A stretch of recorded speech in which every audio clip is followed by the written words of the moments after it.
Shortness of breath can make it hard to breathe. It can leave you gasping for air. Your chest may feel too tight to inhale or exhale fully. Each shallow breath takes greater effort and leaves you feeling winded. And it can feel like you're breathing through a straw. Also, shortness of breath is also one of the symptoms of COVID-19 that kills almost millions of individuals. This breathing assistant mechanical ventilator, or we often call CPAP, is the answer for our problems regarding shortness of breath.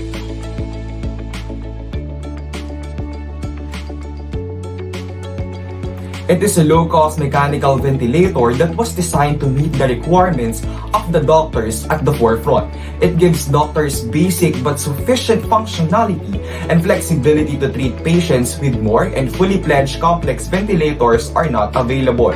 One of its goals is to transform a CPR BVM or manual resuscitator into a simple mechanical ventilator. Another one is to provide adequate ventilation to patients experiencing respiratory distress, especially in low-resource setting. Additional, an auxiliary device to reduce the amount of medical attention and expertise required to operate a bag valve. And lastly, it is able to aid paramedics in resuscitation efforts. Here are the features of our product: consistent breath volume, configurable and adjustable settings for pressure, volume, and breath rate. Bag volume remains accessible under operation. Adjustable bag support, any size of BBM can be accommodated. And lastly, it is easy to use. We're loud and proud to present to you that it is not just for adults. The device can be adjusted for infants, children, and also for the elderly. Here you can see the pressure for the adult. It has 470 ml volume.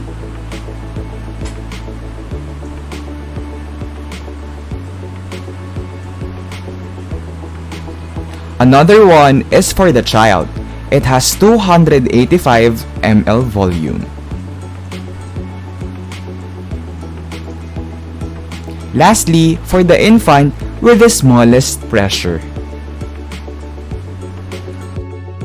It is powered by either a DC or AC power source. The 12 volts 20 Ah battery lasts for 24 hours of continuous operation.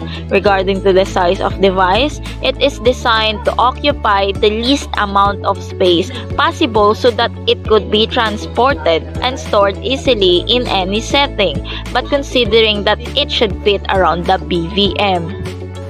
This device will address medical concerns regarding ventilation of patients experiencing respiratory distress in low-resource settings, areas that lack funding and resources for healthcare.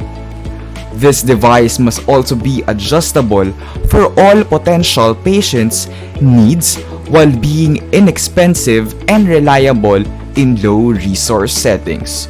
We focus its efforts on designing an add-on device that mimics hand compression of a BVM and that optimally satisfies all of the objectives and constraints present.